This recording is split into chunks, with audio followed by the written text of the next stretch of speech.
What's happening, man? It's your boy KALLOSITY, man. We back for part 2. Everybody been asking for a part 2. I'ma slow it down this time for y'all. I ain't finna be cursing as much because I know it's a lot of older people who want some of this wisdom too, and they get very easily offended. So I'm gonna try to slow it down and be more calm, you feel me? Because I was very upset. I went through a lot in this life, and it's very understandable. Anybody that been through what I've been through, they understand.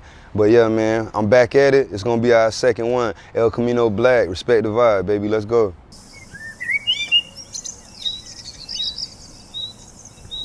All right, thank God I woke up. You feel me? I'm alive. Can't complain about nothing, man. I'm here. We all go through tribulations and all that, but as long as we still alive, how much we gonna complain about? So I'm here, man. I ain't got no complaints. Thank God. Talking about the tribes of Israel, 'cause there's a lot of tribes of family that's on the earth, but specifically talking about the 12 tribes of the children of Israel. You got Judah. That's the quote-unquote Black Americans. They gave us different names. They told us that we were Afro-Americans or African-Americans, but that's the tribe of Judah according to the Bible. Then you got Benjamin. Benjamin would be the West Indies. That's the people that's in Barbados, Trinidad, Jamaica, Bahamas. That's the West Indies. Well, Christopher Columbus, the only reason it's called the West Indies is because he thought he found the other side of India. So he was calling these people savages. He was calling them Indians. That's what their word break down to, but that's not who they is. Then you got the Levites. Levi, that's the Haitians, the so-called Haitians according to the Bible. That's who he had doing the Levitical priesthood order, keeping the sacrificial laws, and no other tribe was able to do any type of sacrifices. That was only for Levi. God did that. That's why Haitians so spiritual. That's like one of the most spiritual tribes because God had them dealing with the Levitical priesthood. Let me see, Judah, Benjamin, Levi. You got Simeon. Simeon is the Dominican Republic. The tribe of Simeon, that's everybody in the Dominican Republic. They share that island, Hispaniola with Haiti, and it's a split going down the middle because Simeon and Levi got together and slaughtered a nation of Hamites because they raped Dinah. They raped Jacob's daughter Dinah, which was their sister. And they slaughtered them. But Jacob had told them, like, yo, y'all got to get circumcised for us to even take y'all serious. And the men agreed immediately because our sisters are fine as hell. So all of their men was ready to get a woman like Dinah, and they circumcised themselves. So while they was healing up overnight, Simeon and Levi went in there, two-man army, double dragon, Contra, and destroyed everybody. All right, and there was no man alive in that nation. Jacob thought that the other nations was gonna get mad and retaliate on him for that. And so he cursed them, and he said that in y'all anger, y'all gonna be separated. So that's why to this day, the island of Hispaniola is inhabited by two tribes of Israel, but they completely separated. That was a prophecy that came forth from Jacob himself. So that's Simeon and Levi. So Dominican Republic is, that's the Simeonites. Then you got the Mexicans. The Mexicans is Issachar, according to the Bible. You got the tribe of Issachar, according to the Bible, that's the so-called Mexicans. And in the scriptures, Jacob let out a prophecy that said that he was couched between two burdens. And in the original Mexican flag, or it's a Mexican flag somewhere you can find where it's an actual donkey on their flag, and you see him carrying two things on his back. So that was all prophesied by Jacob himself, by Israel, the man who wrestled the angel and got changed to Israel. That's their father, the father of these 12 sons that I'm breaking down. Then you got Zebulun. Zebulun is the people from Guatemala to Panama. So when you got North America and South America, you also got Central America. So the people that's inhabiting it from Guatemala to Panama, that's the tribe of Zebulun, right? And it says that Jacob said that Zebulun was gonna be a haven of ships. So that's the Panama Canal. That's all of that. Like everybody know that that's where the white people made the bulk of their money at. That's why they named different places what they named it, because of the amount of money they was getting. And the ships was a big import-export business back then. Then you got, when you get to South America, you got from Colombia to Paraguay. That's the tribe of Asher, according to the Bible. So let me see, we got Judah, Benjamin, Levi, Simeon, Issachar, Asher. So, no, I say Zebulun, then Asher. So we on 7. So Zebulun is the people from Zebulon is from Guatemala to Panama. Then you got Asher. Asher is from Colombia to Uruguay. That's the tribe of Asher. I know they think they white. I know y'all hate black people. Y'all very racist because of time and stuff that's going on. A lot of Colombians don't like black folks. But if you go to Colombia, you're going to see a lot of people that's my skin complexion speaking Spanish more so than you'll see people that's Tom Cruise skin complexion. That's just facts. And that's every Spanish speaking country you go to. It's more people that's brown skin in that actual country speaking Spanish than it is people that's a lighter shade of brown that's speaking Spanish when they come over here. Like over here, we see a lot of the light-skinned Spanish speakers, but when you go to the actual country, Colombia to Uruguay, you see a lot of us over there because we the same people. We just speak different languages. Look at what we eat. Rice, beans, meat. Rice, beans, meat, different seasonings. That's all we eat. So we the same folks. So that was Colombians. Then you go to, from Argentina to Chile, that's the tribe of Naphtali. Those are our people as well. That's the tribe of Naphtali. That's where they settled at. Aztec, Olmecs, Mayans, Incas. You wonder where all these tribes and Indians come from. They come from our people. This is historic. They came over here on Solomon's ships. If you look at the ships that they used back then, you'll see that they look a lot like the ships that Solomon had when it was his empire. So you got, Naphtali. Then you got the tribe of Ephraim. That's the Puerto Ricans. There's no such thing as a rich port being a nation of people. So Puerto Rico, their actual name is Ephraim. Then you got Manasseh. Manasseh is the Cubans. The Cubans and the Puerto Ricans are very close and being related because Ephraim and Manasseh are two of the sons that came from Joseph. And Joseph is one of the sons of Jacob. So Jacob, in the book of Genesis chapter 49, he told Joseph that he was going to bring his sons in and that they was going to pretty much be tribes. So the tribe of Manasseh merged with the tribe of Dan because Jacob got a son named Dan, and they merged together over a process of time. They just lived in the same community. So the tribe of Dan, which was one of the original tribes of the 12 tribes of Israel, they merged with Manasseh, which was the son of Joseph. So the Cubans are a mixture of the tribe of Dan and the tribe of Manasseh. That's the Cubans. And the Ephraimites, I am fruitful. That's what their name means. That's why Puerto Ricans normally have a lot of children in a big family. And they big, I think Coco was based on either Mexicans or Puerto Ricans, I'm not sure. But Mexicans and Puerto Ricans gotta stop beefing. They gotta stop feeling offended when people confuse them, y'all brothers and sisters. Right? Look at the Cuban and Puerto Rican flag. It's the same exact flag. One of them is red with blue stripes and the other one is blue with red stripes. Originally, if you go back to the creation of them flags, Cubans and Puerto Ricans knew they was brothers. They knew that. So that's why them flags look like that. This is just history. I don't talk about religion, talk about straight history. So we on 10, we got 2 more. Who I'm missing? Judah, Benjamin, Levi, Simeon, Issachar, Naphtali, Asher, Ephraim, Manasseh. Oh, 2 tribes I'm leaving out the Indians, man. The North American Indians, that's the tribe of Gad, and the Seminole Indians is the tribe of Reuben. They go to 12 tribes of Israel right there. So the North American Indians, those are the people who were already here inhabiting the land, and so are the Seminole Indians. You can look this up and find a North American map, a North American tribal Indian map, and it'll show you each territory and each border and each land what it was originally called before it got colonized. Our people knew who they were speaking Hebrew, different dialects of course, and they was trying to cling on to the Israelite customs. That's why it's pyramids over here. That's why it's that they knew they was royalty. There's letters that you can find from Verrazano, like the Verrazano Bridge in New York. They named it after that explorer. They wrote letters where they talking about how the people that were already here before they colonized it, they regarded silver as if it was rocks, but gold they would actually build stuff with and decorate themselves with. They women hair grew so long that they didn't need to wear a top. They just cover their breasts. The sons look so young, they look like they dad. They'll be 20 years old or 40 years old, and they look just like the guy that's 80 years old. The 80-year-old dude look like he 40, and the 40-year-old look like he 20, and so on and so forth. Like they just knew who our people was. They say we were some of the most beautiful people.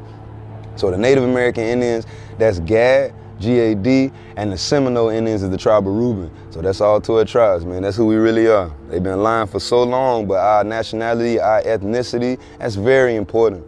And by us not having a nation to back us, they've been treating us like cannon fodder. They've been treating us like products. They've been treating us like goods on the shelf that expire. All right, so in regards to people saying that they know when Christ coming back, like his exact time of coming back, That's pure caca if you actually believe what the Bible says. In Matthew chapter 24, verse 36, it says, "But of that day and hour knoweth no man, no not the angels of heaven, but my Father only." So nobody knows his second coming, like the exact date and time that it's going to happen. He even said that nobody knows but God the Father himself, meaning Jesus is waiting. You know, Jesus can't wait to come. And he waiting on the order to come down from his Father so that he can come. But what we do know about that time is that 2/3 of God's people are wicked. And they just gonna be fully corrupt. But it's not until that 1/3 wake up, like on some Matrix Neo type stuff, once they wake up and get the knowledge, then that's when Christ comes. That's when God the Father gonna be like, all right, bro, go ahead. So we don't really know when that's gonna be, but we already seeing it happening. We see that 1/3 starting to wake up, and we see the 2/3 being as evil as they wanna be. Excuse me, in the book of Romans 9, it says they are not all Israel, which are of Israel. So just because they look just like you, just because they may have the same blood as you, and I'm talking like ethnicity deals with the seed, the pedigree of the father. So whatever your father is, that's what you is. So they could look just like you, but that don't mean that they love God like you do. So you got people that's not keeping the commandments of God. They trying to serve God in a way that he told them, like basically God tell you how to serve him. Period. That's what the Bible for. So if you trying to serve God or get to God in a different way other than what he told you, you're wrong. You can't tell God he's wrong. So in the Bible, if God telling you don't nobody know when I'm coming back, what is all these people doing that's saying that they done found him on a piece of tortilla bread, or they see him over here and it's a omen and they know it because the birds flew south? Like, what are y'all doing? We don't need nobody to do no witchcraft, no sorcery, no warlock, none of that to try to tell us when God coming back, when we know what the scriptures say. No man know if the hour when he gonna come back. He said he gonna come back like a thief in the night. Don't nobody know when they gonna get robbed. If you did, you wouldn't need the cameras and you wouldn't need all the weapons to prepare yourself, because you'd be like, ooh, it's the this of that day. I'm finna post up and wait to get robbed. It's not how it works. Christ coming like a thief in the night. Don't nobody know. And you gotta be on point. Every day that you live, you're supposed to be cleaning yourself up. Cleaning off any impurities that you've been committing. It's not about what other people do. You can't control what other people do. Your duties is supposed to be good and good only. There's no gray area. Let us hear the conclusion of the whole matter. Fear God and keep his commandments. For this is the whole duty of man. For God shall bring every work into judgment with every secret thing, whether it be good or whether it be evil. If that's your mind frame, stand on top of yourself, then that means you keeping the commandments of God. So when he do come back as a thief in the night, you're not worried, you're not scared, you're waiting on it, you're anticipating it. You can't wait to see your Father again. Only evil and wicked people who live lawless are scared. I see death around the corner. Of course you do. You're wicked. So you don't want God to catch you off guard. That's what's going on. You got people that's trying to scare everybody. Listen, man, be right, get right, stay right. And that's all you got to worry about. When Christ come back, you're going to be good money. All right, how was the English language a spell? You got to understand how it was created. The English language itself could be considered, it's not so much as the English language itself is a spell, it's just that the root words that comes from, that the English language itself comes from and where it derived from, it's a very demonic language. It got root words in it from Latin, and people don't even speak Latin publicly anymore. Latin has become a language that only the sorcerers and the wizards use. That's why they show you in Harry Potter.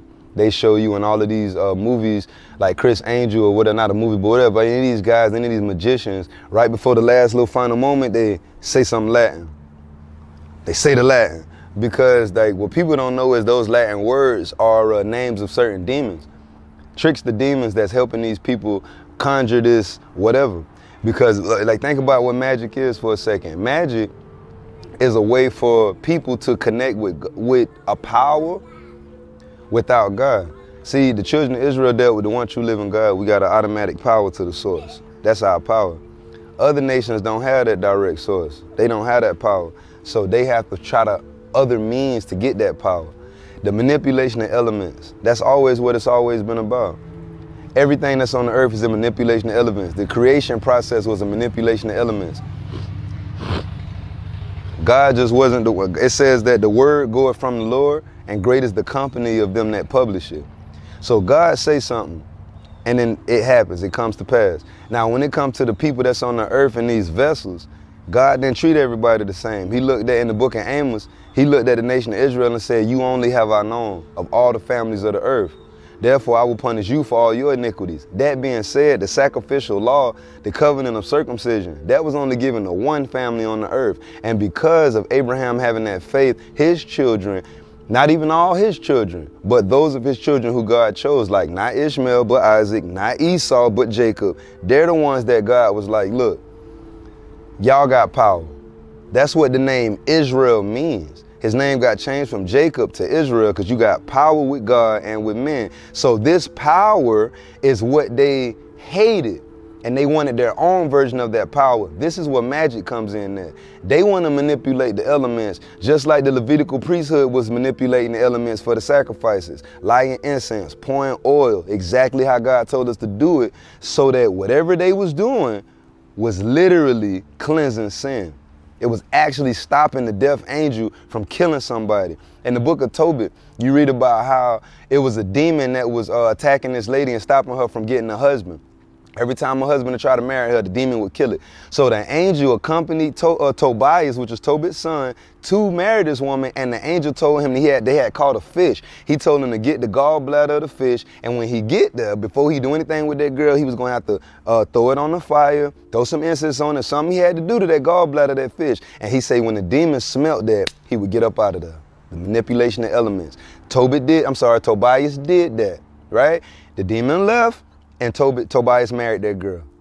That was his wife. He sent the prayers up before he consummated the marriage. He said, Lord, I take not this sister in lust, but I take it to be fruitful and multiply and keep your word. That's in the Bible.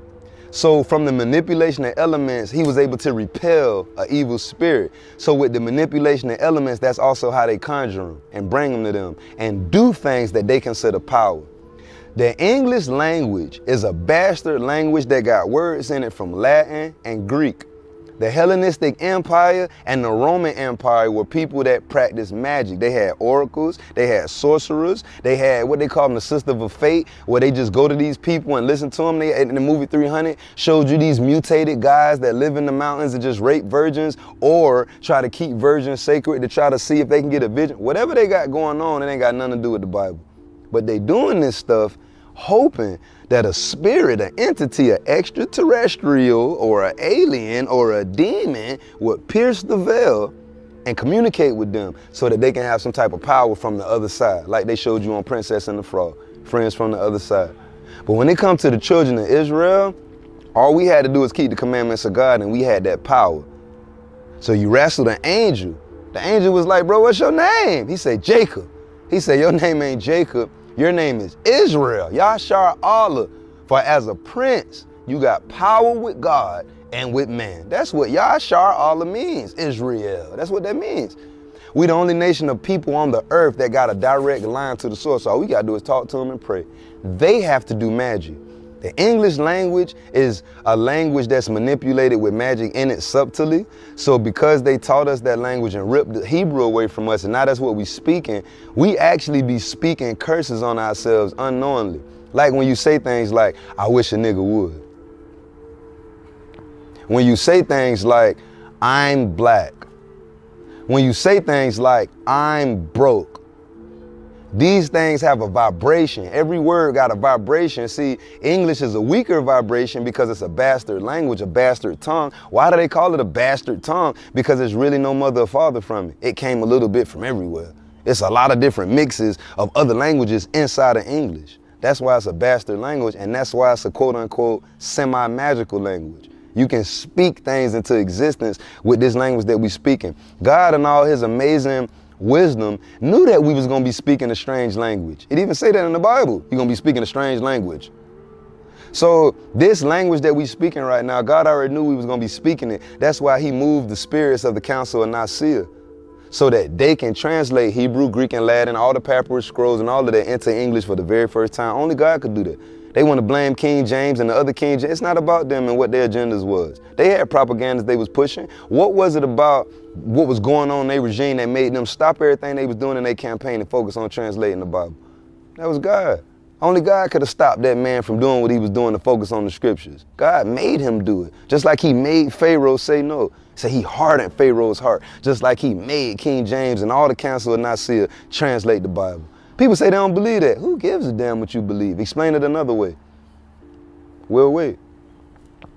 So that's a way that you can think of the English language as being a magical language. That's pretty much why, because the root words in it got Latin in it. And Latin is a language that was only spoken by the Romans. And everybody knows superstition started in Rome and the vast magic started in Rome, unless you want to talk about where the Romans got it from with the voodoo and all that stuff that can date back to the Hamites doing this type of stuff. When Julius Caesar got with Cleopatra and got enticed by the sorcery that was going on from the Hamites. And I'm not trying to say it started with Julius Caesar, but I know that white people always copy other cultures. So you can easily say that the Romans got it from the Africans.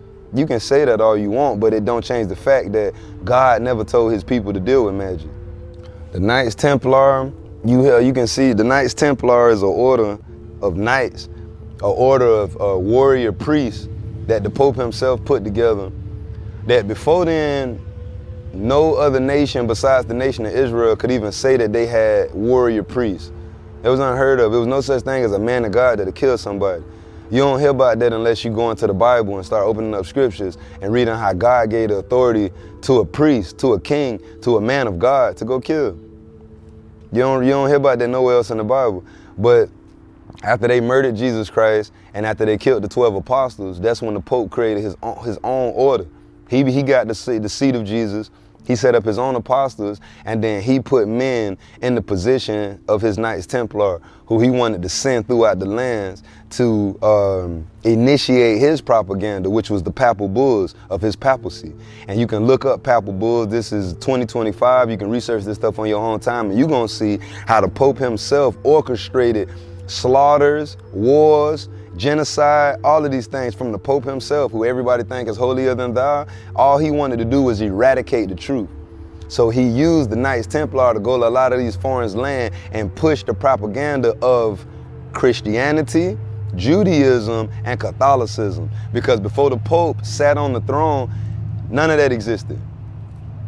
When Jesus Christ was on earth in the flesh, none of that, those three sects, none of that existed. Any branch of religion that came from those three sects, none of that existed.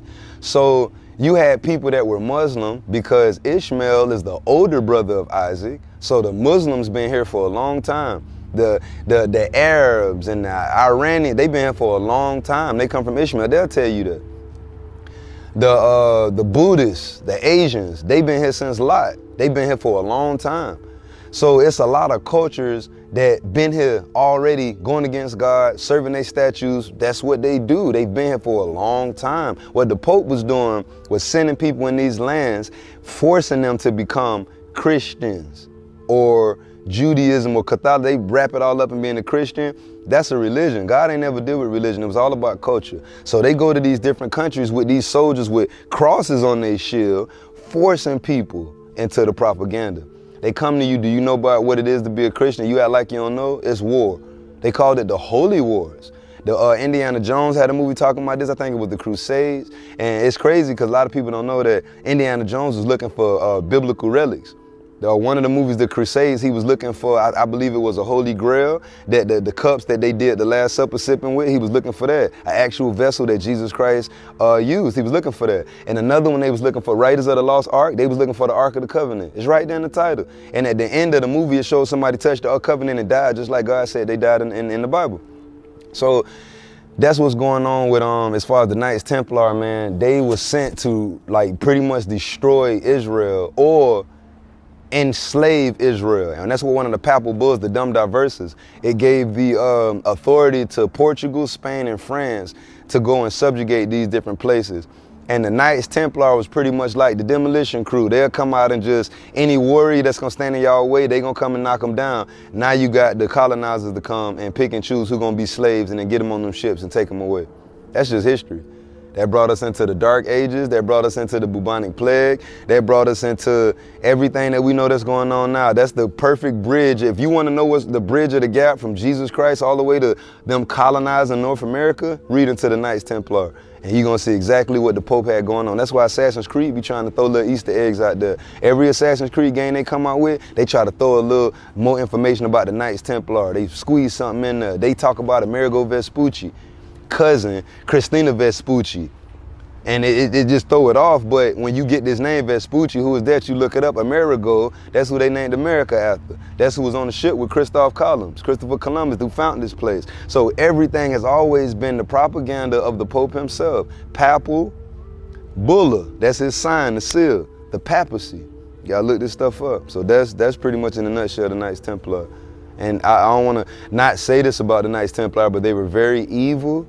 And they were very confused because some of them who thought that they was doing this for God, once they got so much blood on their hands, they looked around and was like, yo, this can't have nothing to do with God. And that's what inspired the people who wrote that story of Dante's Inferno. That's where that came from. Dante's Inferno was written by somebody who saw the caca in the Catholic Church. And they wrote their whole Dante's Inferno story. That was Dante's whole confliction. How can we be so righteous trying to say we doing this for God, but look at what we doing? So history, man. Esau and the Edomites. The same way everybody got a creation point, the same way everybody come from somewhere, everybody come from somebody, everybody got a father. Nations of people that's on this earth, races of people on this earth, they got fathers. They got people that they come from. The flood happened, so anything beyond the flood, anything before the flood, pre-flood, don't really matter too much. Yeah, you can say Noah and his 3 sons came from Adam, but you got to be very specific because it's not about Cain and Abel.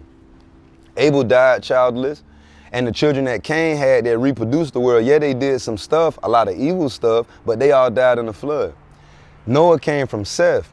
So Seth was that righteous son that was going to carry on in the place of Abel. That's where Noah come from. Okay, so the flood came. Now you got 3 sons with Noah who finna repopulate. Japheth, Shem, and Ham. Japheth had a whole bunch of children, the people in Samoa and the Aborigines. Then you had Ham. Ham had a whole bunch of children, the people that populate the continent that's known as Africa. Scipio Africanus fought Hannibal and named it after him, Africanus, Africa. That's what they are. Then you got the children that come from Shem. Now this is what brings us to the East Indians, the Arabs, and the Israelites. And Jacob, which is the son of Isaac and Rebekah, he had a fraternal twin brother named Esau. Who is Isaac? Isaac is the son of Abraham, who came from Shem. So you got Shem, goes down to Ra, he had Nahor, he had Abram. God say, Abram, follow me. Abram started following God. He had Ishmael. He had Isaac. Isaac is who God was focused on. Isaac found Rebekah. Rebekah had 2 children. 2 nations were in her womb. 2 manner of people were separated from her bowels. And the one people was stronger than the other people. This is what the Bible said. The first came out red, all over like a hairy garment, and they called his name Esau. And after that, his brother came out, and his hand took hold on Esau's heel, and his name was called Jacob. They was in the womb fighting because Jacob wanted to be born first, because being that firstborn son, it means a lot. But that wasn't the will of God. So Esau had to come out first, and that's why you saw Jacob's hand on his heel as soon as they pulled him out. They had never seen nothing like that before. He was gripping that man as a baby. He had the strength to grab his brother's heel. So when they pulled him out, they were like, what is it called? And they see a hand coming on the head, and that's a little black hand. On this body that's red all over like a hairy garment, they see a little brown hand looking like Isaac come out of there, and they pull Jacob out, and he's normal. Head full of nice woolly hair, brown looking just like his mama and daddy, but Esau was wasted away. Esau. That means wasted away. He had a lack of pigmentation. Now as time passed by, everybody know how white babies look. As time passed by, they grow up, and they start looking nice. So you've seen 2 people that look exactly alike, but they got 2 different races. Like my man from Cousin Skeeter and this white dude with the light eyes. I don't know, but so you can Google it and see what I'm talking about. I can't remember my man from Cousin Skeeter's name, but Skeeter, older cousin, and it's a white guy that be in these movies. They look exactly the same, but one just brown, one white. God do that all the time. They not the only 2. What they say, beauty is skin deep, that's right. You got people that got the exact same features, they got the exact same eye proportions and nose proportions, but their skin complexion is different. We see it all the time. Now, that's what was the case with Jacob and Esau. That's how the Edomites came on the planet Earth. In the book of Genesis chapter 25, that's where you find that story I just said. And in the book of Genesis chapter 36, it started expounding on Esau. And in the book of Obadiah, one chapter alone that people act like they don't know exists. And read the book of Romans, all focusing on these people. Now, the book of Genesis chapter 36, it says, thus dwelt Esau in Mount Seir. The only way you can live in a mountain is a cave. These are the only people on the planet that ever decided to live inside of a mountain. So those are the Edomites. Idumea. You see these names when they become the Macedonians and when they want to call themselves Greeks, look at their paperwork. It ain't going to say Edomite because that's more Hebraic. So they trying to run from that. They don't want you to know that we're a cursed nation, that Isaac himself had to give a lesser blessing. They don't want you to know that they gave up their birthright over some unripe pottage that Jacob was. They don't want you to know that. They just want you to look at them as if they're a newborn creature. They innovate. They're chameleons. They snakes. They shed their skin. They don't want you to know who they is. So they started off being Esau and the Edomites. They became the Idumeans. Now all of a sudden they Macedonians. Then they say they Greeks. Then they want to say they Romans. Then they want to say that they Europeans or Anglo-Saxon. Then they say Dark Ages happened. They don't know where they at, but then they reemerge as Portuguese, Spain, French, Russian, German, Iceland, Greenland, Scottish, Ireland. They're everybody. Great Britain, Wales, they all over the place. White people all over the place. And y'all want to say y'all don't have one nationality? So even though all y'all look alike, and all y'all brothers and sisters, you gonna say that all y'all got different nationalities. Because see, white people want to draw this illusion and paint this illusion that it's more of them on the earth than everybody else. When in all actuality, that's one family of people that's on the earth. They're actually the fewest. Edomites, man. They're lying. They've been just taking over lying, and I'm talking lies. Tell them to tell the truth for a change. That's all they got to do. Bring it back. Why you think Alexander the Greek, Colin Farrell? Why you think they use Colin Farrell for him? Why you think Hercules and all these movies, they got to use some white person? Why they always got to, because they trying to be accurate. Jada Pinkett tried to do the Cleopatra documentary and made her black. They gave her smoke for that because Cleopatra was Plethonian. Plethonian are white people. They go to Grecians again. They go to the Hellenistic Empire. So if the Hellenistic Empire was all white folks, why in the hell they trying to make it seem as if the Greeks not white, the Romans not white? We know they were. So watch out. Why y'all still not calling yourselves Greeks and Romans right now? What's going on? What is an American? What are y'all doing? They running from what God said. They running from the curses of God while they simultaneously putting the curses on us because they changed our nationality and we don't know who we are.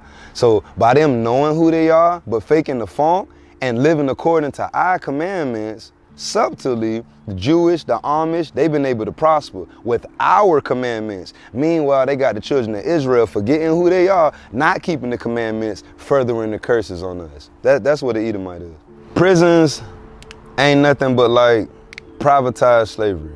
That's all that is. So they brought us over here as cargo instead of passengers, and every ship got a ship log. Excuse me. So instead of them writing about the cargo, the passengers and treating us, as actual people, they said that we were inanimate objects that they was getting from this land and bringing over here. And then when they got here, the people that was already over here, they was considering them not people because they didn't have a country backing them. So that's why they was numbering everybody and numbering everything and writing stuff down and saying jurisdiction and making all this stuff. Oh, this is gonna be our land. They looking at them like, bro, you can't own the land, that's grass. So whatever they signed, all them treaties, they was laughing at them thinking that they was crazy, but in all actuality, they was taking over little bit by little bit. By them doing this with the Indian folk and taking over all of this land and making this land theirs, now they got jurisdiction over this land. So once they started colonizing and raping people and putting people to work, the Civil War came. And they realized, well, first the Revolutionary War came because the Queen wanted them to bring all the people here back to her, or the king, the respective kings and queens, whether it was Portuguese, Spain, France, Great Britain. Their whole deal was, we're giving you these ships, go over there, get the gold and the people, and bring them back. That's always the Pope's. That's what he always wanted. Bring them back. Find them and bring them back. But if you can't, slavery. So that's why perpetual slavery is what he said was actual on the papal bull, is perpetual slavery. So once they brought us over here and they enslaved us, Revolutionary War happened. Oh, you keeping all the slaves for yourself? She sent troops. Her troops lost because that journey to come over here was serious. Bet.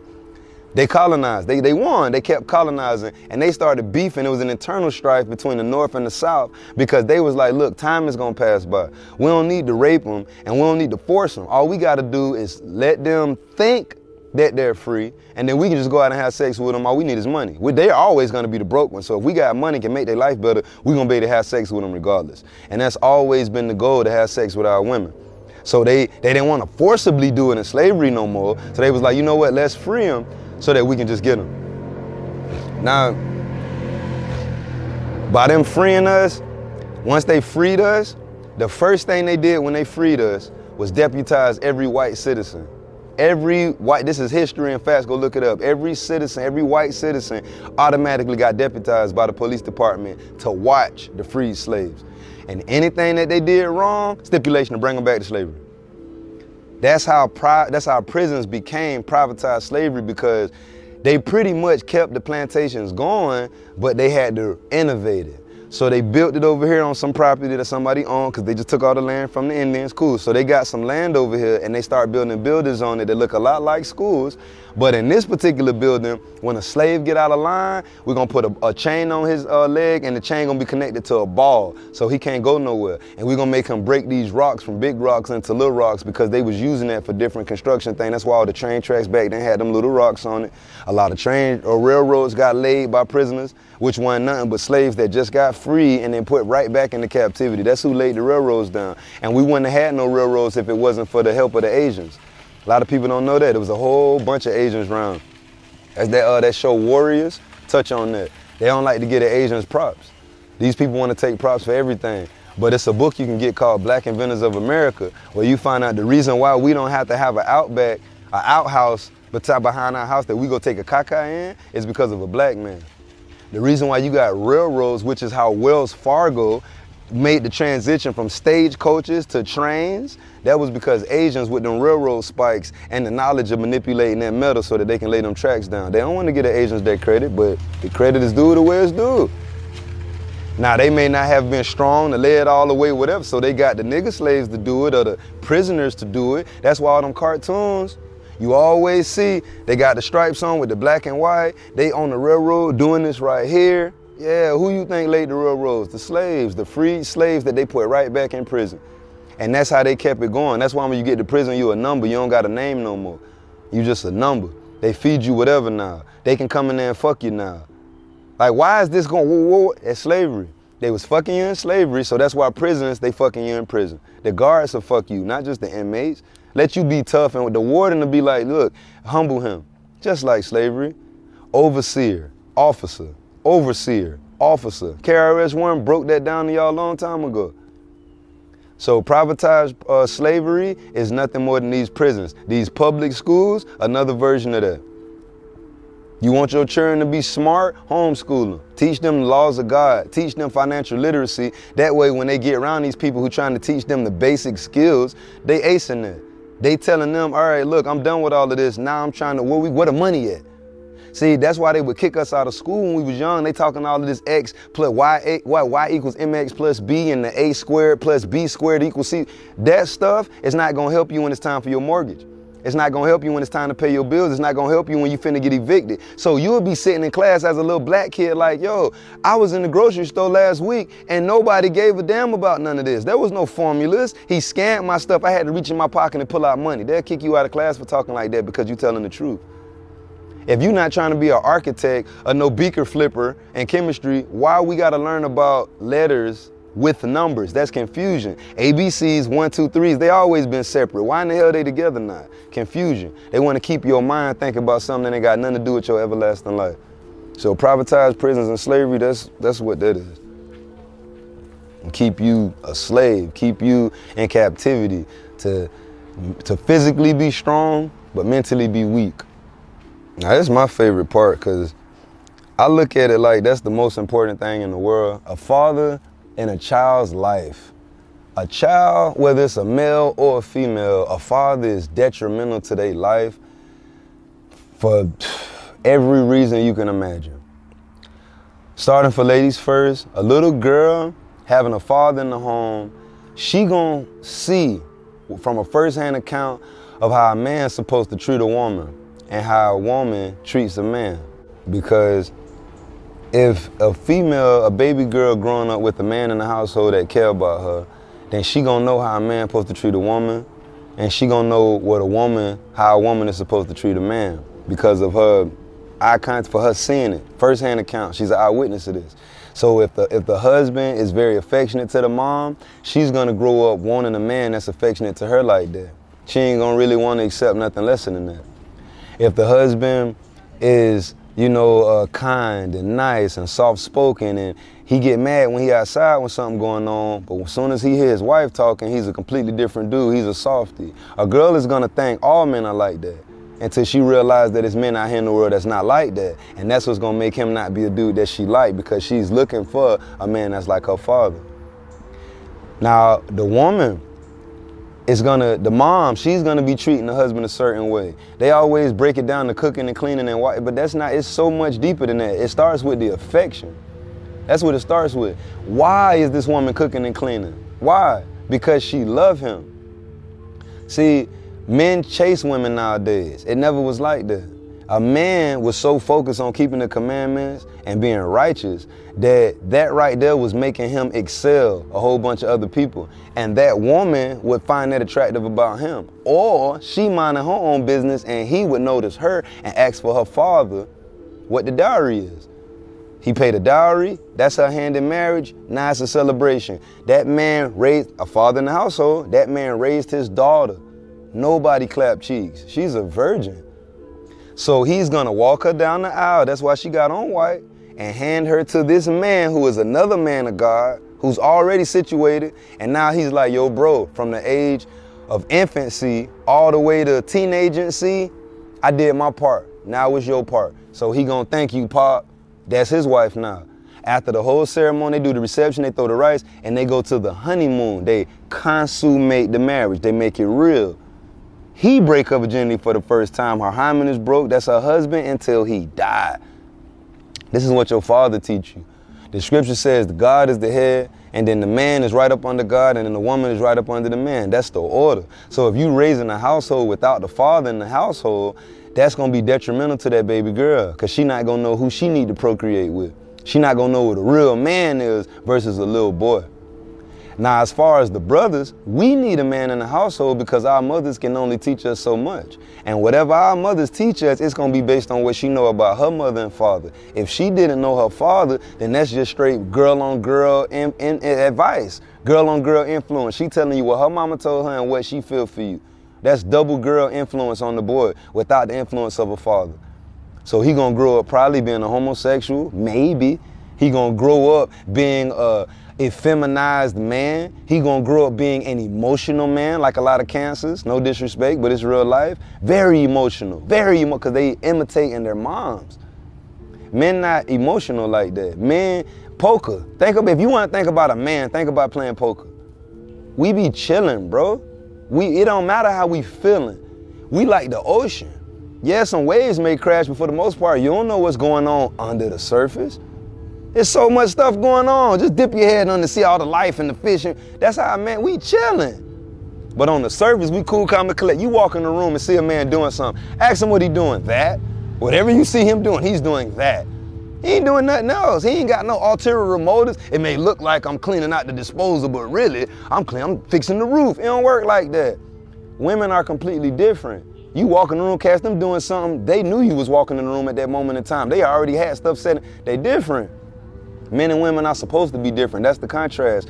But we work together and mesh so good because all of us keeping the commandments. If I'm keeping the commandments and she keeping the commandments, how are we bumping heads? It doesn't matter how different we are, opposites attract. So if all of our foundation is good ground, then there's no argument. Why would it be an argument? If I'm pleasing God, how dare you be upset with something I'm doing? That doesn't make sense. How you mad at me when God happy with me? Obviously, you're the devil. So that's what run the man out the house. Wife get pregnant, get in her emotions, scream at the man, he's gone. Apparently, you ain't have a problem with him when he was dropping penis inside you, man. You got on all fours, you laid on your back and spread your legs, or you climbed on top of him and straddled him, and 9 times out of 10, grabbed it and put it in there for him. So how is it that all of a sudden now you hate him? All of a sudden now he's the wrong guy. He's not the right guy. He don't do the right things. Now it's about his money. Now it's about, why wasn't all of this stuff spoken about before y'all were intimate, before the honeymoon? See, nowadays they don't think about marriages as it's supposed to be thinking about, and that's why the father is absent from the homes. Father's not in the mix because he didn't get to know the mother first. She didn't get to know the father first. They fucking. And the baby came. And now the baby here, now everybody thinking about it. Wait, I don't even know you. It's too late. The courtship is 6 months to a year. That's your time you get to know somebody. Can't nobody fake for a year, bro. And if they do, they changed. That's a different person now. It don't matter what you knew them for. Ain't nobody gonna fake for that long. You can't. That's why they call a red flag, because they was faking, but it came out. So look for this stuff. It don't matter how cute you think he is, sister. It don't matter how fat you think her butt is, brother. Look for them red flags. What if he don't know how to wash his own clothes? What if he don't know how to wash his own ass? What if he don't know how to cook? What if he don't like washing dishes and keeping the house clean? What if she don't wash her ass and vagina? What if she don't like to keep her own house clean? What if she don't like to wash her own clothes? Wash her own hair? You hugging her and all you smelling is funk and musk? He's leaving. He didn't know you was like that when he met you at the club. He thought you was everything that you portrayed yourself to be, but you lied, sister. And now that man gone. You thought he was everything that he portrayed himself to be, but he lied, sister. So now you gone. So now you got to raise them kids by yourself in a single household. I'm saying all this because these are different scenarios that leads to a man not being present in a child's life. And that's vital and detrimental. Look at all the other races and nations in the world. You're going to see both father and mother when you see children. But only when it comes to these free slaves, you don't see that. You see the government sticking their head in the business, giving out WIC and food stamps because it's only one parent in the house. And that's what's going on. That's how important it is to have a father in the crib. Mental health, our mental health, the stability of the things that's going on in our mind, how we live day to day and make it from moment to moment in our life, from childhood to adulthood, and not be crazy. I'm gonna say it like this. We kind of all are crazy a little bit, no matter what. Everybody got a little bit of craziness inside of them. It's the people who normally you got to look out for. Now, I say that because we serve the one true living God. We serve an entity that we may not have seen before, but we know is very real. We can feel him, and we understand that the things that he do is real. So that's why it's a faith-based culture, being an Israelite. It's all faith. Until you see somebody drop dead, you didn't think it was gonna happen. And then they saw him drop dead. They saw the ground open up and swallow him. So now they like, ooh, I can't do that. The scripture says, fear God and keep his commandments. It go back in the book of Ecclesiastes and Proverbs and Psalms. It's telling you how to get your mind frame. Trust in the Lord with all thine heart and lean not unto thine own understanding. When you lean on something, you getting support from it. The way that your mind break down everyday problems and situations is wrong. So you got to always check back with God to make sure he said what he said. Now you know how to do it. So when you're going through these things, if you're not putting God first, you're going to be confused and you never going to know whether or not you're making the right decision. Once you found out that he said it was cool, once you found out that's what your ancestors did and that's what was right in God's eyes, you got to keep it moving. The past, you can't change that. The present, you can. The future, you can. So whatever you did in the past, it's not about that. Don't let it beat you up. It doesn't matter about what parents you came from, the background, you being manipulated and abused and you getting raped. I understand it's bad. Everybody got a past, but you cannot dwell on your past or it's gonna affect your future. In order to have some healthy mental health, pray, give all of your burdens to God. He know what you're going through. He the one that's sending it to you. I kill, I make alive, I wound, I heal. That's what God said. It all comes from him. He said he make peace and create evil. People give Satan too much power. Satan can't touch you if you being righteous. The scripture says the angels of the Lord encamp round about them that fear him. So as long, that's Psalms 34:7.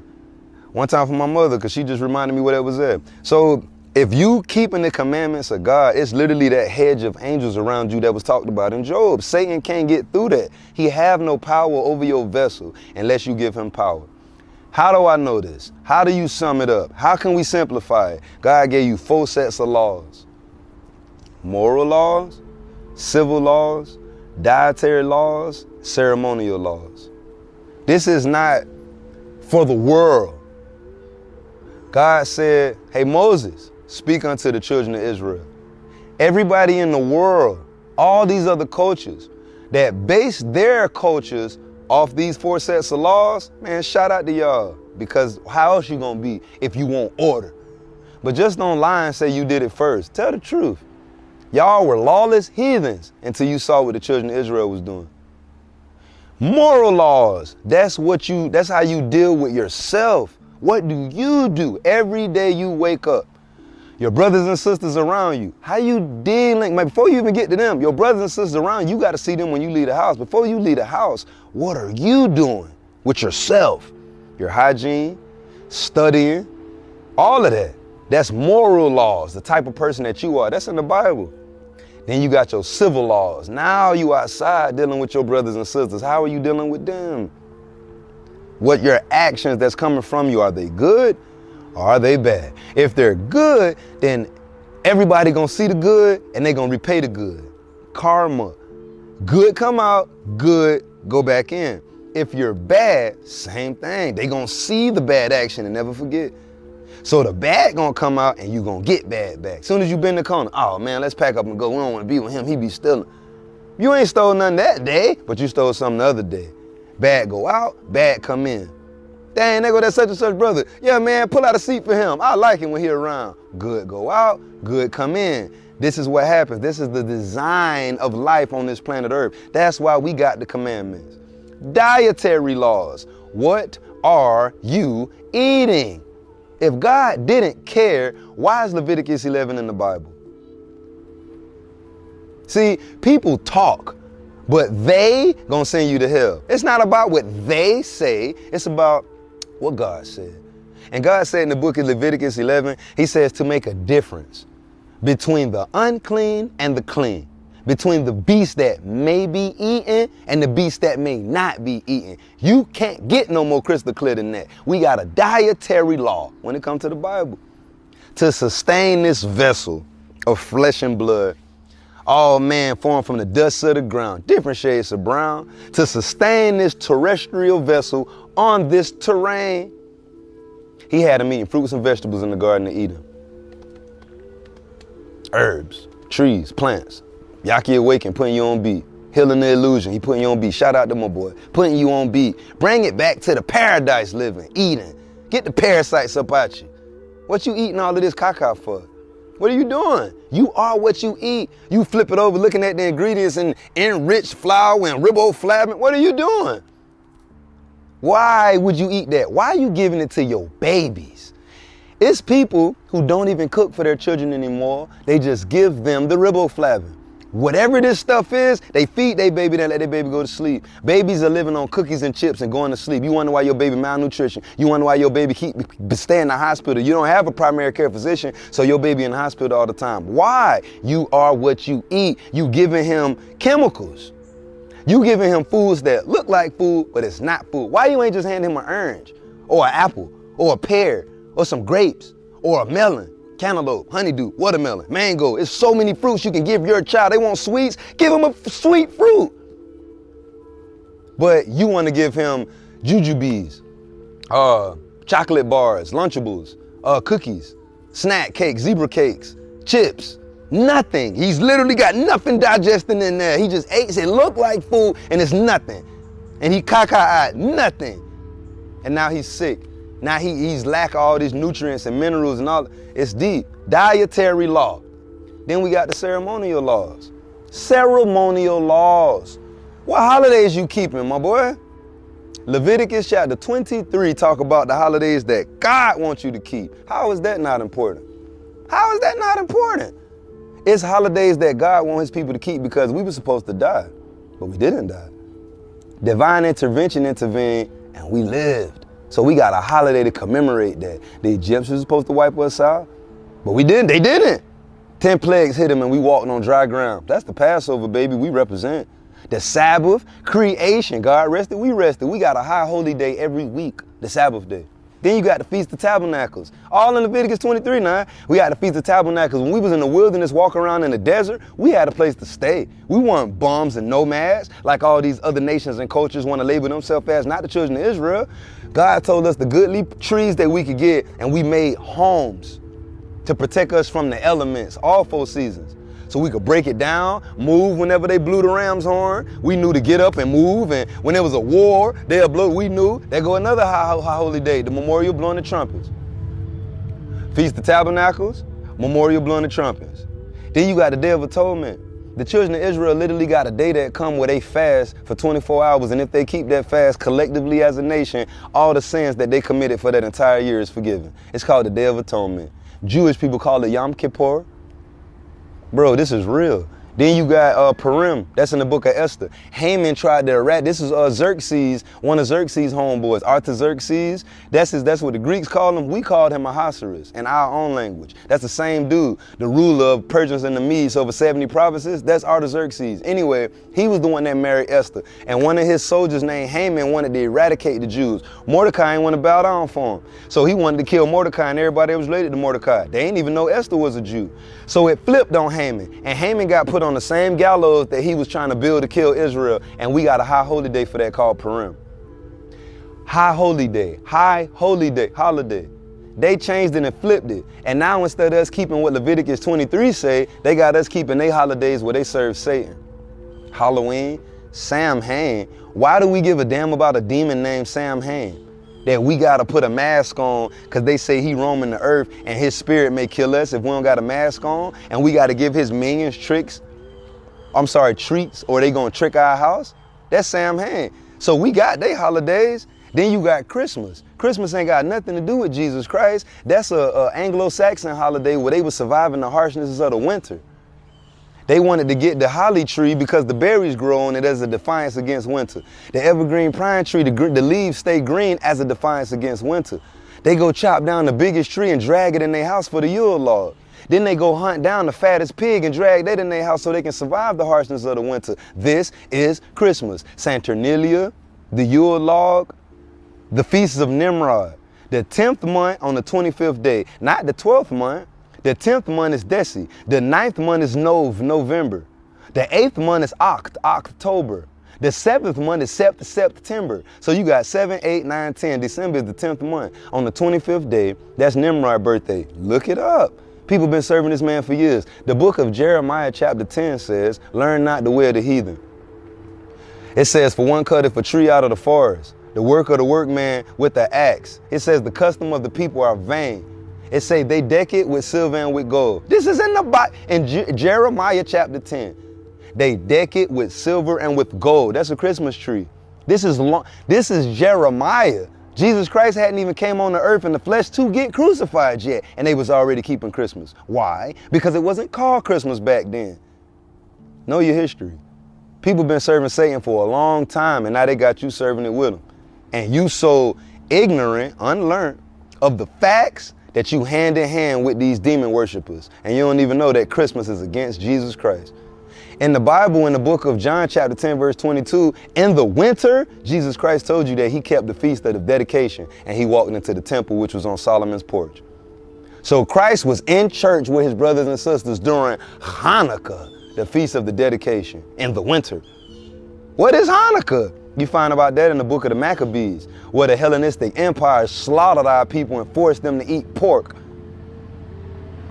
And the family of the Maccabees had to fight the Hellenistic Empire off our borders, clean the pig blood from a Zeus ritual from out of our sanctuary, rebuild it brick by brick, and now we could actually keep the commandments of God. We could keep the Sabbath again peacefully without the Hellenistic Empire attacking us. Heliodorus is a name you can look up, and Seleucus is a name you can look up. This is biblical. These Hellenistic Greeks were trying to eradicate the nation of Israel. That's why they took the 14 books known as the Apocrypha from in between the Old and New Testament. You got to go find that on your own. But in the year 1611, right after the Council of Nicaea translated it all, in 1611, we're in 2025, 1611, it was right there. Old Testament, Apocrypha, New Testament, 80 books, not just 66. They took it out for a reason, bruh.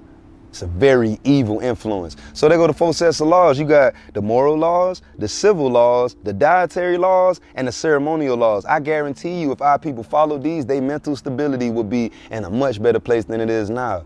You got to stand for something or you're going to fall for anything. We supposed to be standing for God. Well, to sum it up, I got 2 different messages. One, first from our people.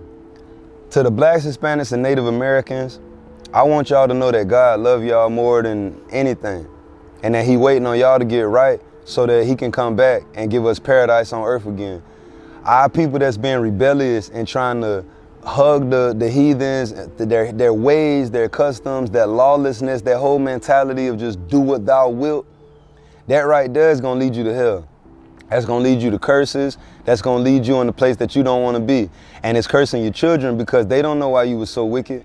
So your children growing up seeing how awesome it is to serve God, but they trying to pay homage to you and stay evil because they remember how their mother and father was. And you was wicked without a cause, evil without a cause. So that's what our people gotta work on. It's not so much about how your parents raised you. It's not so much about your customs and what they told you. It's all about what you know is good. Forget the gray area. Do good. There will be no good without God. There will be no evil without God. So you got to find out what God said was good and evil. Focus on that, and all of your problems gonna melt away. Your financial problems gonna melt away. Your relationship problems gonna melt away. Your job problems, where all this gonna go away if you're the most righteous version of yourself that you can be. Stop being wicked. Stop being knowingly wicked. Learn. Now my message for anybody else that don't consider themselves an Israelite is the same thing. It's no difference. You don't have a license to be evil. I don't care what your culture is. I don't care who your God is. Nobody gave you the green light to be evil on this planet Earth. You did not get a license to sin. So just because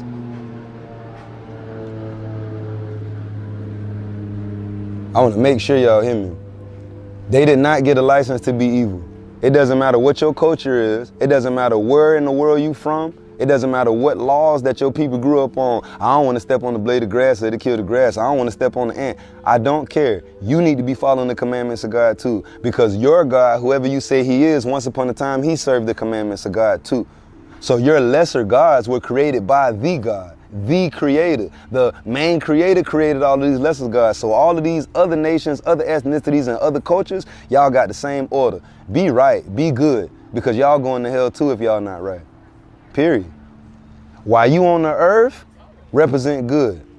That's my only advice for y'all. Now, if it could be people who don't know who they are, this is my third little area. It's a lot of people who confused about their nationality and ethnicity, don't know who their parents are. Maybe they orphans. Maybe they, who knows? Maybe they were adopted. Who knows? It's not about none of that. At the end of the day, it's spiritually. It's about whether you want to serve God. It's about the actions that's going to come from you. You are what you do. So if you want to be righteous and you actually live in a righteous life, you're an Israelite. Because the actual heathens, they can't do it. God said he looked down from heaven upon the children of men that see if there were any that did seek him. And he said they are all gone aside. They are all together become filthy. There is none that doeth good, no, not one. So if you think that it's an actual heathen out there that's serving God, God already told you that it's not. The people who you see that's trying everything in them to serve God, those are the children of Israel. And it don't matter how they look, because the Bible says Israel is a speckled bird, different shades of brown, from a light shade of brown to them white sands, all the way to the dark shade of browns that we plant stuff in, soil. That's still the same sand that God created his people from. And with that, I say shalom, man. Holla at me. Yeah, man. This your boy KALLOSITY. Had to come through and show love with my boy El Camino Black. You understand what I'm saying? Respect the vibe, always gonna be home for me. I'm always gonna show love. Thank God for Respect the Vibe and the movement that it's doing and all the people's lives that it's touching and helping them get through what they getting through just from coming on the platform, being able to say something, man. Thank God for El Camino Black. Thank God for Respect the Vibe. This your boy KALLOSITY signing off, man. Shalom.